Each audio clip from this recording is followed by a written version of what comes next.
Aadhaar card കൊടുപ്പാ. Licence എടുത്തു. ആധാർ കൊടുത്തു. ഇതൊക്കെ ഇവിടെ സംസാരിച്ചിട്ട് കാര്യമില്ല. Education is important. Sir merit അല്ല ഇത്. നമ്മളൊരു സിറ്റിസൺ, ഇന്ത്യൻ സിറ്റിസൺ ആണ്. നോട്ട് മെറിറ്റൽ അല്ല ഇത്, ഇന്ത്യൻ സിറ്റിസൺ ആണ്. എന്തിനാ? നമുക്ക് ഫ്രീഡം ഉണ്ട്, എവിടെ പോകാനുള്ള ഫ്രീഡം ഉണ്ട്. എന്തെങ്കിലും സെർച്ചിലോ എന്തെങ്കിലും പിടിച്ചെങ്കിൽ നിങ്ങൾക്ക് ഓക്കെ സമ്മതിക്കാം. മാരേജ് സർട്ടിഫിക്കറ്റ് എന്തിനു പാകണം? കാര്യമല്ല. Education very very important. Low level education എങ്ങനെ റെസ്പെക്ട് ചെയ്യണമെന്ന് അറിഞ്ഞൂടാ. കേരള പോലീസിനെ കണ്ടുപിടിക്കണം. എങ്ങനെ ഒരു ചെക്കിങ്ങിൽ എങ്ങനെ സാർ ഞാൻ വീഡിയോ കേരള നീ வந்து கேரளான்னு உங்களுக்கு பேசாத.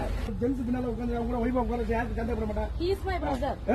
இல்ல பிரதர் ஓ வைபு ஓ பக்கத்து சீட்ல உட்கார்ந்து സാർ ഉനക്ക് എന്നെ പ്രശ്നം സാർ. ഇവള് സാർ ഇവള് സോറി.